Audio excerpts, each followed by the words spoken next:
তোমাদের সম্পর্কে আমি কিছুই দিতে পারলাম না, শুধুমাত্র অল্প একটু কথা বলে যাচ্ছি, কান খাড়া করে শোনো।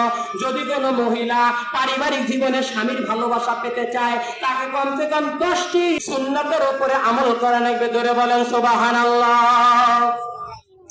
এ মা, ভালো করে কান লাগান, আমি 10টার উপরে ওয়াজ করব না, শুধুমাত্র আমি 10টা পয়েন্ট গুলো, হেডলাইন গুলো বলে দিচ্ছি।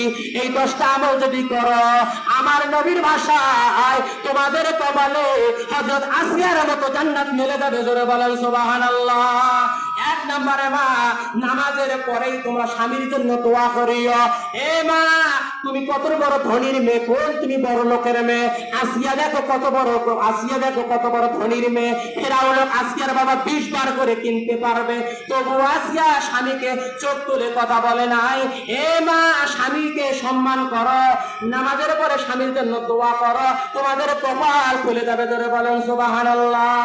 2 নম্বরে, ও মা, ভালো করে শুনে রাখো, স্বামীর বৈধ কথাগুলো আপনাকে মানতে হবে, হালাল কথাগুলো আপনাকে মানতে হবে, জীবন দিয়ে হলো শুনতে হবে। 3 নম্বরে, স্বামীকে হাসি খুশি রাখার জন্য চেষ্টা করা লাগবে। 4 নম্বরে মা, একজন যদি রেগে যায় আর একজন তাকে ঠান্ডা হতে হবে, 2 জন রাগ করলে সেই পরিবারে অশান্তি চলে আসবে। এ মায়েরা, 5 নম্বর হলো স্বামীর ভালো কাজের প্রশংসা করতে হবে। এ মা, তোমরা তো স্বামীর প্রশংসা করতেই চাও না, স্বামী এত খাওয়ায় এত পড়ায়, অল্প একটু 19 মিনিট হয়ে গেলে তোমরা বলো তোমার সংসারে আসে আমার সবই শেষ রে। ঠিক না ঠিক? এ মা, স্বামীর ভালো কাজের প্রশংসা করিও। 6 নম্বরে, স্বামীর সাথে মাঝে মাঝে আড্ডা দিও।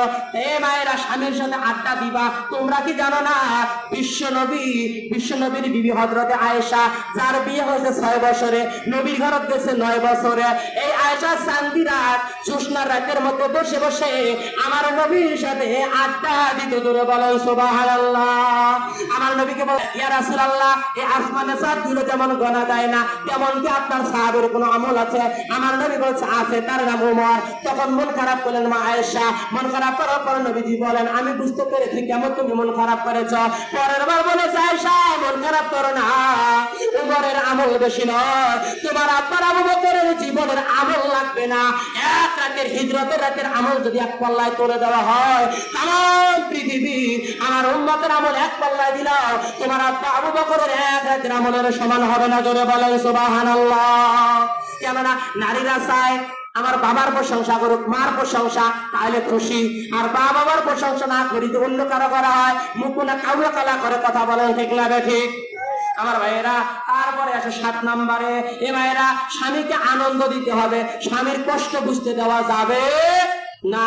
8 নম্বরে, পারিবারিক জীবনে আপনাকে বৈঠক করা লাগবে, কোরআন হাদিসের আলাপ আলোচনা বাড়িতে করতে হবে। 9 নম্বরে, বাড়ি থেকে যদি স্বামী গৃহে প্রবেশ করে, বাড়িতে প্রবেশ করে, তাহলে সব কাজ ফেলে দিয়া তোমার স্বামীর খেদমতের পিছনে থাকো, তোমাদের জন্য জান্নাত বরাদ্দ করে দেবে আমার আল্লাহ। জোরে বলেন সুবহানাল্লাহ। 10 নম্বর হলো স্বামীকে হৃদয় দিয়ে হলো ভালোবাসতে হবে।